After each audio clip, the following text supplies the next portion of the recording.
Svetlana, bonjour. Nous sommes ici dans le Salon Rouge où, paraît-il, Kennedy a même passé sa soirée avant de voir le spectacle. Vous êtes adjointe du show manager.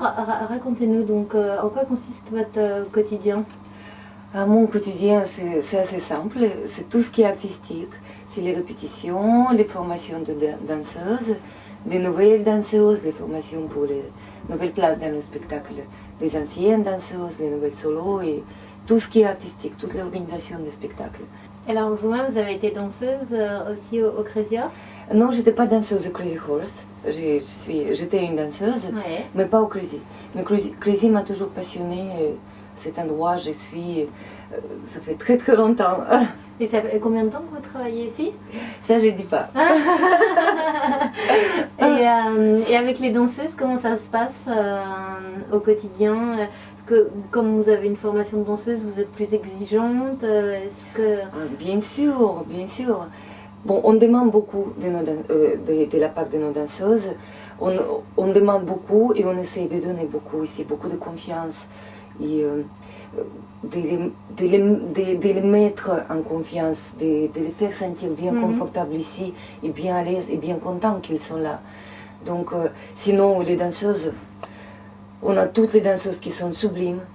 C'est des filles qui sont bien, avec qui on s'attend bien. C'est une bonne troupe qui est bien en forme, qui a bien envie de travailler, de s'exprimer. C'est très important. Vous, en regardant le show le soir, qu'est-ce qui vous procure le plus de plaisir? Quand je vois une progression de la part d'une danseuse qui commence même pas, qui trouve les nouvelles choses, qui devient une vraie femme et qui s'exprime plus en plus cette sensualité qu'on cherche, là ça me fait vraiment plaisir. Ouais. Vraiment plaisir. Cette progression plutôt humaine qui on voit dans le mouvement et tout, parce que la danse, il est arrivé. Oui, la danse, c'est pas que le mouvement des jambes, du corps, c'est beaucoup réflexion. C'est beaucoup réflexion. Il faut être bien intelligent pour bien danser. On entend souvent parler de mensuration, elles ont une longueur de jambes impressionnante. Est-ce qu'il y a un critère de sélection? Et il n'y a pas il y a un grand critère physique au Crazy. La physique d'une danseuse au Crazy, c'est très particulier. Donc c'est une type de visage, une type de corps qu'on cherche, certains. Sinon, par rapport aux proportions, c'est en général, déjà par rapport aux détails, c'est pas les filles très très grandes, vu la taille des scènes et le tour des plafonds. Donc c'est les filles entre 1m66 et 1m73 maximum. Après, la fille doit avoir une taille fine, les bassins ronds, les fesses bombées, les jambes pas très longues. D'accord. Parce qu'on n'aime pas les jambes longues, en fait. On n'aime pas les grands...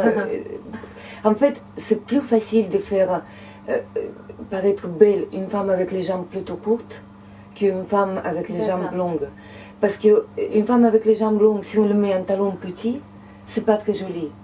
Mais si avec une femme avec les jambes même un peu courtes, on met un talon très haut, elle va paraître très belle. Et est-ce que vous auriez un conseil à donner aux lectrices Elle Adore qui voudraient se lancer? Un conseil, soyez les femmes, de vraies femmes. Aimez-vous, aimez vos esprits, aimez vos corps, aimez cette vie, et soyez les femmes. Comme des fleurs, cette vie, elle est belle, elle est belle. Donc vraiment, je crois que chaque femme, elle mérite d'être une vraie femme, une belle femme. Et chaque femme, elle est très belle. Chaque femme.